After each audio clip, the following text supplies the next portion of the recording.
Welcome back. રાજ્ય પુરવઠા વિભાગે સૌરાષ્ટ્રમાં 1.38 લાખ રેશન કાર્ડ રદ કર્યા છે, જેના કારણે આ તમામ લોકોને સસ્તું અનાજ મળતું બંધ થયું છે। આધાર કાર્ડ સાથે તેમનું રેશન કાર્ડ લિંક ન હોવાથી તંત્રએ તેમને અનાજ વિતરણ બંધ કર્યું।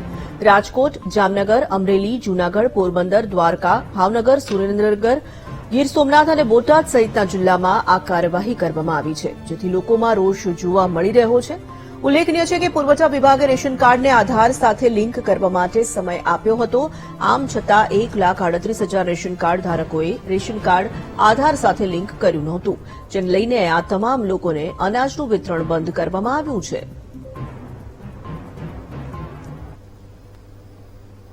કાર્ડ છે એ વ્યક્તિને જ અનાજ મળશે એવો ફતવો જાહેર કરેલો છે।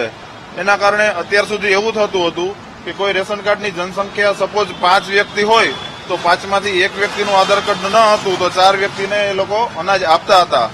પરંતુ પાછલા ફેબ્રુઆરીની 29 તારીખથી 28-29 તારીખથી આ લોકોએ એક નવો ફતવો બહાર પાડેલો છે કે જેની અંદર સપોઝ 3 વ્યક્તિનું જનસંખ્યાનું રેશન કાર્ડ હોય અને એક વ્યક્તિનું આધાર કાર્ડ મેપિંગ ન થયેલું હોય તો આખું કાર્ડ બ્લોક કરી દીધું છે, જેનાથી આખો પરિવાર અનાજથી વંચિત રહે છે। કે ભાઈ 2 મહિના પહેલા તમે આ કાર્ડ છે એમાં આધાર બેઝ નથી, આધાર કાર્ડ તમે રજૂ કરી દો એટલે તમારું કાર્ડ પાછું ચાલુ થઈ જાય। તો 2 મહિના કે 1.5 મહિનાનો ટાઈમ આપવો જોઈએ, જેથી કરીને કાર્ડ કાયમી ચાલુ રહે।